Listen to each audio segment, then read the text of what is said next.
Olá pessoal, tudo bem? Eu sou o professor Leandro Cordioli e hoje eu vou falar a respeito da equidade. Devo chamar a atenção, antes de tudo, que eu não estou me referindo aqui em equidade como em John Rawls, justiça como equidade, porque naquela obra, em realidade, trata-se de fairness, ou seja, de jogo limpo, da justiça como um jogo limpo politicamente falando. Condições políticas para que cada um consiga perseguir seus próprios objetivos. Em que pese se empregar no português a mesma palavra, equidade, para se traduzir fairness, eu vou tratar aqui da equidade que foi estudada por Aristóteles e por Tomás de Aquino, isto é, a epiikeia ou a aequitas, uma virtude que é parte da justiça, ou melhor, uma virtude ética que não é algo distinto da justiça, diz Aristóteles, mas é uma modalidade da justiça. Esse tema é fundamental que nós, estudiosos da filosofia do direito e da ética aristotélica, difundamos nos dias de hoje. Por quê?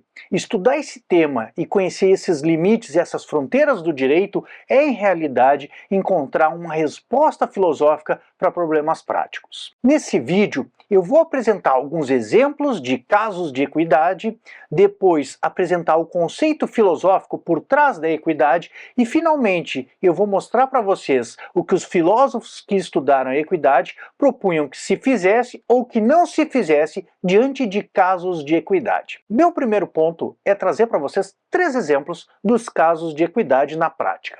O primeiro exemplo eu vou pegar em Aristóteles, na retórica de Aristóteles. O segundo exemplo eu vou pegar do comentário que Tomás de Aquino fez à obra Ética Nicômaco de Aristóteles. E o terceiro exemplo é um caso que foi tratado por Dworkin, por Hart e também por Neil McCormick na sua obra Retórica e o Estado de Direito. É o caso exemplar da defeasibility, ou melhor, da derrotabilidade dos direitos subjetivos. Aristóteles, para explicar o que é equidade em sua retórica, traz um exemplo do anel de ferro. Diz ele que se a lei prevê uma pena severa para aquele que agride outra pessoa com ferro e, numa circunstância em concreta, alguém portando um anel de ferro na mão esbofeteia outra pessoa, nesse caso, segundo a letra da lei, a pessoa agrediu a outra com um ferro. Contudo, segundo a verdade, diz Aristóteles, não fez o crime preconizado pela lei. Para entender esse caso, nós devemos contextualizá-lo na circunstância específica. O que acontece?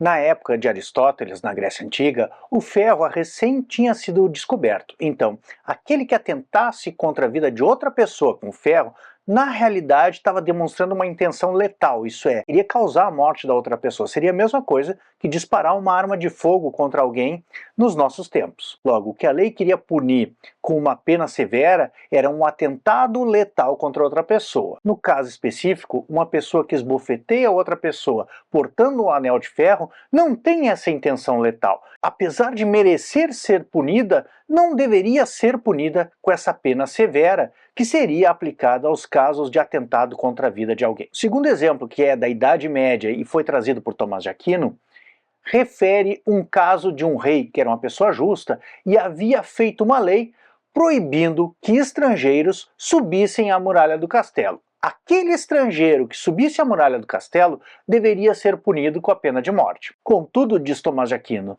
em determinada circunstância, outros estrangeiros tentaram invadir o castelo e tomar o castelo para si, e foi necessário que o rei e o exército convocassem para a defesa do castelo aqueles estrangeiros e viajantes que se encontravam lá no castelo. Então eles foram convocados para as muralhas do castelo e auxiliaram a repelir essa agressão injusta que o castelo estava sofrendo. No outro dia, o rei se defrontou com a seguinte situação: viajantes que estavam dentro do castelo subiram às muralhas, e havia aquela lei que ele havia promulgado que decretava que o viajante ou o estrangeiro que subisse na muralha deveria ser punido com pena de morte. E nesse caso específico, o rei deve punir com pena de morte esses viajantes que subiram na muralha ou perdoá-los? Tomás resolve essa questão diretamente dizendo que aqueles que beneficiaram o bem comum não podem ser punidos por esse benefício. Logo, é contra a razão natural, diz Tomás, punir essas pessoas. E finalmente, ao famoso caso Higgs versus Palmer, que ocorreu em Nova York. Esse caso foi tratado por Dworkin, por Hart, por Neil McCormick e mesmo por Fernando Atria. Trata-se daquela situação em que o avô havia feito um testamento em benefício de uma neta. A neta descobriu que a intenção do avô era alterar esse testamento, então ela atirou no avô, para tentar matá-lo, a fim de que ele não modificasse o testamento. Finalmente, o avô veio a falecer e a neta entrou na justiça pedindo a herança que ela teria direito. A gente deve lembrar que nessa época, no século XIX, não havia nos Estados Unidos uma regra que impedisse ela de receber essa herança. Em realidade, segundo a lei vigente, ela teria direito de receber essa herança. Ficou decidido pelos juízes na questão em concreto, apesar da lei dar direito a essa herança à neta, de que na circunstância em concreto, mais do que a lei, deveria se aplicar um princípio de fundo do direito que seria: ninguém pode se beneficiar da própria torpeza. Então, em que pese a lei garantir à neta o direito de receber a herança nessa circunstância, os direitos legais ou o direito estrito da neta, de acordo com a lei nessa circunstância, não pode prevalecer diante desse princípio de fundo do direito. E os juízes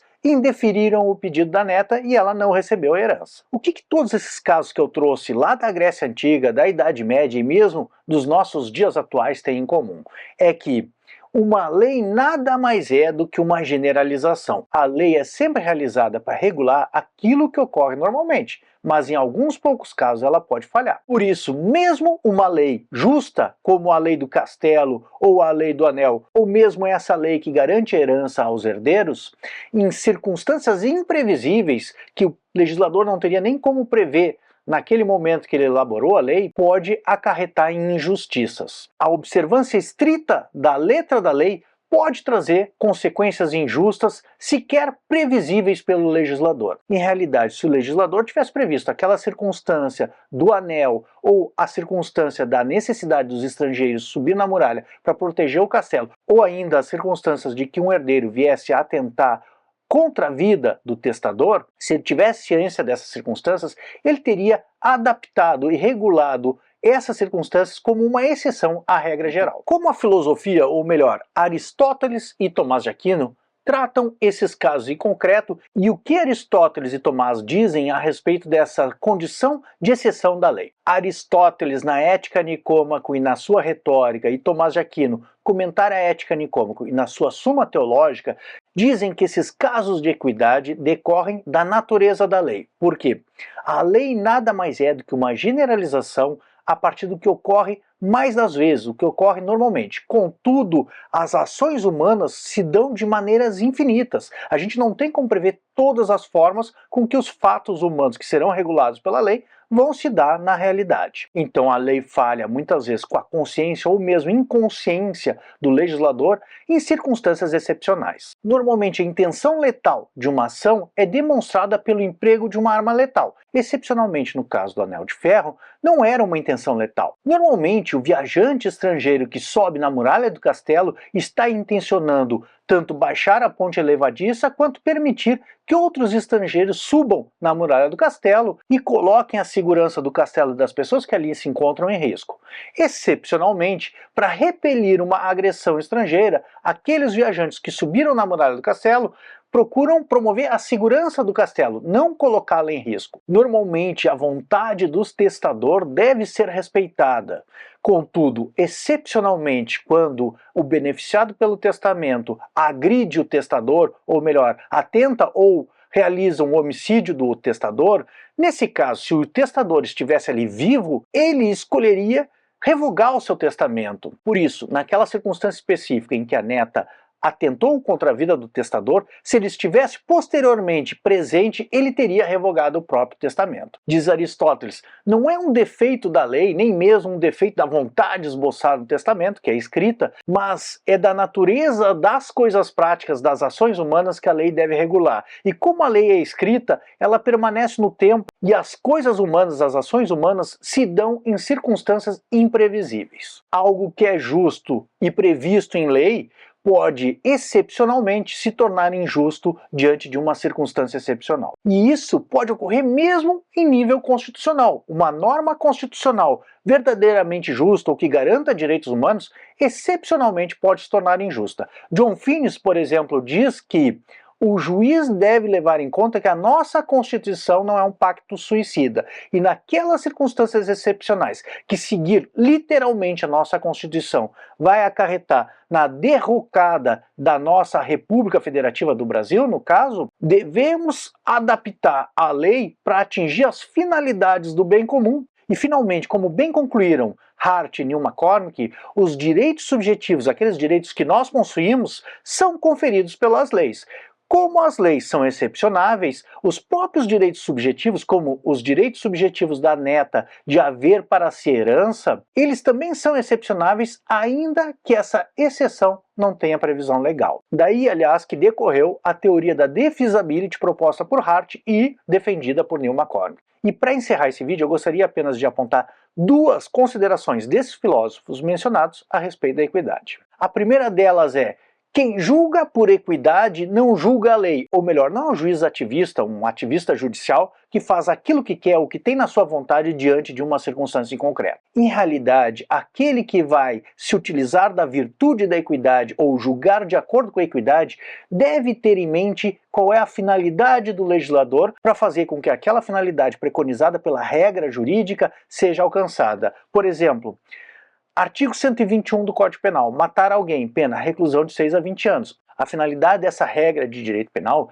é garantir o direito à vida preconizado pelo artigo 5º da Constituição Federal. Então, em casos excepcionais em que haja uma agressão injusta ao bem-vida, a pessoa pode evocar para si a legítima defesa, não porque está intencionando matar outra pessoa, mas em realidade, naquela circunstância específica, defender o direito à vida e a própria vida passa possivelmente pela morte do agressor injusto. E não que torne justo o homicídio, mas em realidade o que está buscando com a legítima defesa é preconizar a própria vida, ou defender a vida. Por isso, julgar por equidade não é julgar a lei ou fazer ativismo judicial, e muito menos fazer aquilo que você tem em mente, mas encontrar a verdade da lei diante daquela circunstância específica. E Aristóteles e Tomás de Aquino diziam que ali onde não alcança o legislador e erra ao simplificar, devemos corrigir a omissão com aquilo que o legislador mesmo teria feito constar na lei se soubesse das circunstâncias. E esse